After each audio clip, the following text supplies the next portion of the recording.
सुप्रभातम। परम प्रिय विद्यार्थियों, डायरी का एक पन्ना पाठ के तीसरे भाग में आप सभी का स्वागत है। मैं डीपी द्विवेदी आपके समक्ष अब डायरी का एक पन्ना पाठ के अगले भाग के बारे में बताऊंगा कि पुलिस ने किस प्रकार से भारतीयों को परेशान किया, उन पर लाठियां चलाईं, उनको गिरफ्तार किया। उन सब के बारे में अब मैं विस्तार से इस भाग में चर्चा करूंगा। परम प्रिय विद्यार्थियों, आइए अब पाठ के इस भाग के प्रथम गद्यांश पर चर्चा करते हैं। गद्यांश इस प्रकार से है। सुभाष बाबू को पकड़ लिया गया और गाड़ी में बैठाकर लाल बाजार लाकअप में भेज दिया गया। कुछ देर बाद ही स्त्रियां जुलूस बनाकर वहां से चलीं। साथ में बहुत बड़ी भीड़ इकट्ठी हो गई। बीच में पुलिस कुछ ठंडी पड़ी थी। उसने फिर डंडे चलाने शुरू कर दिए।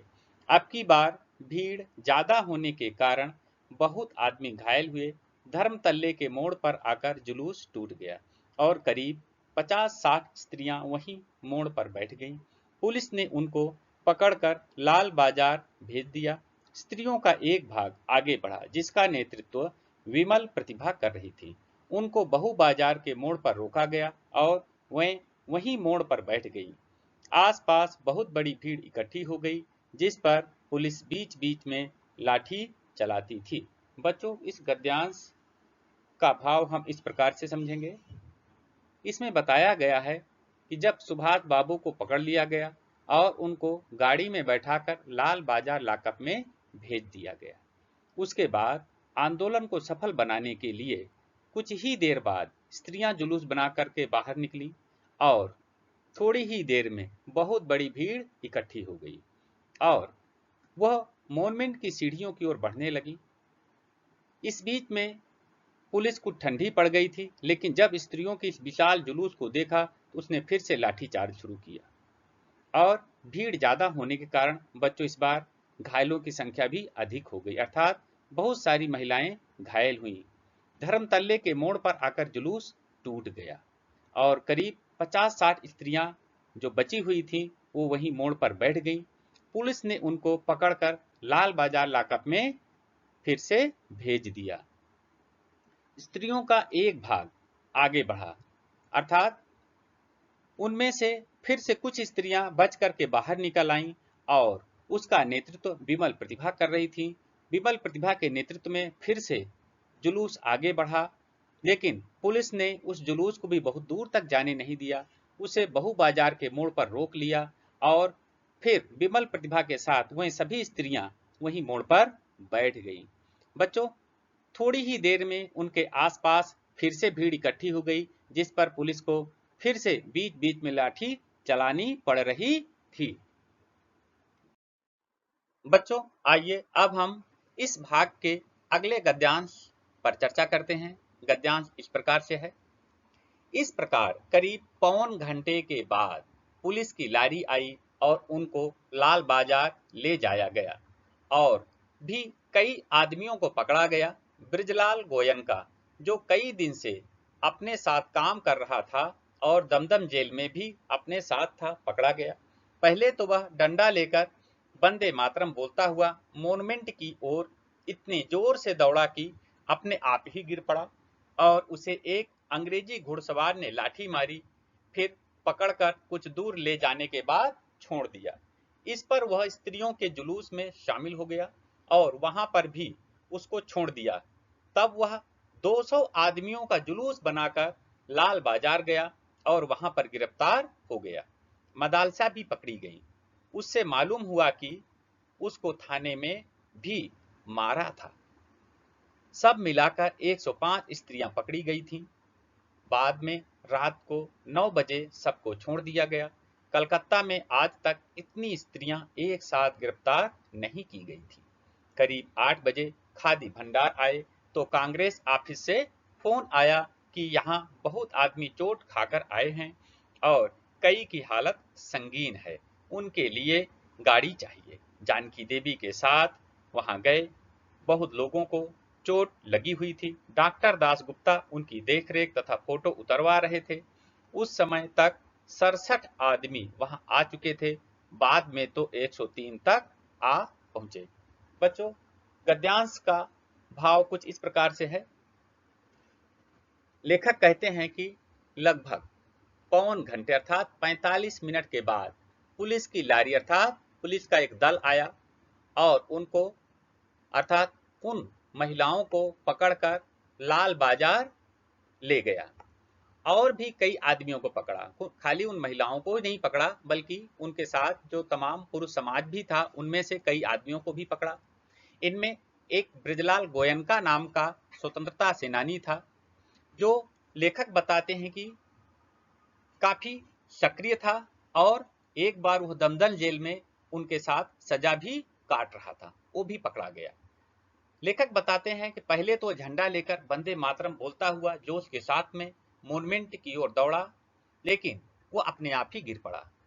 फिर जब दोबारा उठ करके फिर खड़ा हुआ और फिर दौड़ना चाहा तो एक अंग्रेज घुड़सवार ने उसे लाठी मारी और फिर पकड़कर दूर ले जा करके छोड़ दिया। लेकिन इतने पर भी उसने हिम्मत नहीं हारी और वह फिर से स्त्रियों के जुलूस में शामिल हो गया, लेकिन उसको वहां पर भी पकड़ करके छोड़ दिया गया। तब वह दोबारा 200 आदमियों का जुलूस बना करके लाल बाजार गया और वहां पर अपनी गिरफ्तारी भी दी। लेखक बताते हैं कि इस आंदोलन में मदालसा को भी पकड़ा गया और उन्हीं से मालूम हुआ कि थाने में उनको मारा भी गया था। और बच्चों, इस प्रकार से कुल मिलाकर के लगभग 105 स्त्रियां पकड़ी गई थी, जिन्हें रात में लगभग 9 बजे छोड़ दिया गया।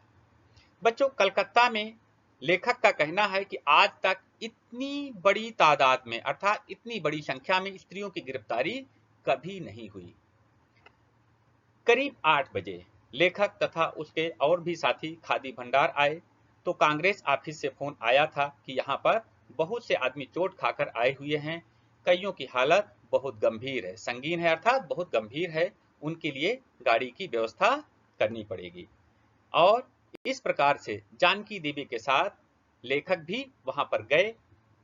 बहुत लोगों को चोट लगी थी, वहां पर उन्होंने देखा कि बहुत सारे लोग चोट खाए हुए हैं और वहां पर डॉक्टर दासगुप्ता जो पेशे से एक डॉक्टर थे वहां पर उनकी देखरेख कर रहे थे, उनकी फोटो उतरवा रहे थे। वो फोटो इसलिए उतरवा रहे थे ताकि इस बात का प्रमाण रखा जा सके कि अंग्रेज प्रशासक ने उन पर अर्थात उन स्वतंत्रता सेनानियों पर किस किस प्रकार के अत्याचार किए हैं। बच्चों, उस समय तक लगभग 67 आदमी वहां आ चुके थे जो घायल अवस्था में थे, जिनकी देखरेख डॉक्टर दासगुप्ता कर रहे थे और बाद में लगभग 103 की संख्या हो गई थी। बच्चों, आइए अब इस पाठ के अंतिम गद्यांश का अध्ययन करते हैं। गद्यांश इस प्रकार से है। अस्पताल गए, लोगों को देखने से मालूम हुआ कि 160 आदमी तो अस्पतालों में पहुंचे और जो लोग घरों में चले गए वह अलग हैं। इस प्रकार 200 घायल जरूर हुए हैं। पकड़े गए आदमियों की संख्या का पता नहीं चला, पर लाल बाजार के लॉकअप में स्त्रियों की संख्या 105 थी। आज तो जो कुछ हुआ वो अपूर्व हुआ।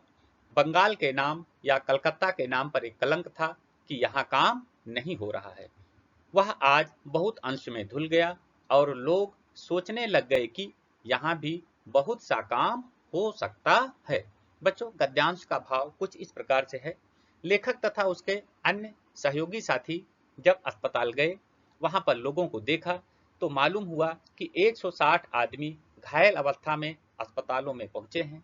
बच्चों, यहाँ पर एक अस्पताल की चर्चा नहीं हो रही है, घायल आदमी अनेक अस्पतालों में गए थे, इसलिए यहाँ पर अस्पतालों की चर्चा हुई है। और जो लोग घरों में चले गए अर्थात जो कम घायल अवस्था में थे वो अपने अपने घर चले गए, वो अलग थे। इस प्रकार से लेखक का अनुमान है कि लगभग 200 लोग घायल जरूर हुए थे। पकड़े गए आदमियों की संख्या का पता नहीं चला है, अर्थात कितने आदमियों ने गिरफ्तारी दी, कितने आदमियों को गिरफ्तार किया गया, उसकी संख्या पता नहीं चली। लेकिन लाल बाजार के लॉकअप में लगभग 105 स्त्रियों को पकड़ा गया था, इसकी संख्या ज्ञात है।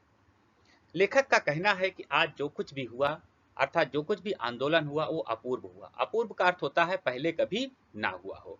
बच्चों, यहाँ पर अपूर्व शब्द का प्रयोग इसलिए किया गया कि कलकत्ता में इतना विशाल आंदोलन पहले कभी नहीं हुआ था, इतनी बड़ी संख्या में पुरुषों तथा स्त्रियों ने कभी भाग नहीं लिया था और यही कलंक कलकत्ता के नाम पर पहले था, क्योंकि जब देश पहला स्वाधीनता दिवस मना रहा था उस समय कलकत्ता के निवासियों ने किसी भी प्रकार का कोई आंदोलन नहीं किया था, जिससे यह कहा जा रहा था कि कलकत्ता के निवासी स्वाधीनता दिवस संग्राम में अपनी कोई भूमिका नहीं निभा रहे हैं। लेकिन इस बार के इस आंदोलन ने यह बता दिया कि कलकत्ता के निवासी भी अपना बहुत बड़ा योगदान दे सकते हैं और बहुत कुछ कर सकते हैं। परम प्रिय विद्यार्थियों, आपने देखा कि इस पाठ में कलकत्ता निवासियों द्वारा मनाए गए प्रथम स्वाधीनता दिवस संग्राम में किस प्रकार से पुरुषों तथा महिलाओं ने अपना योगदान दिया, बढ़ चढ़ करके अपनी हिस्सेदारी दी और साथ साथ में पुलिस के द्वारा किए गए अत्याचारों को किस प्रकार से उन्होंने झेला, इसकी एक झलक देखी। बच्चों, अब हम अगले भाग में इस पाठ से संबंधित कठिन शब्दों के अर्थ तथा पाठ के प्रमुख पात्रों तथा पाठ में वर्णित प्रमुख स्थानों की चर्चा करेंगे। बच्चों, आपका दिन शुभ हो, मंगलमय हो। धन्यवाद।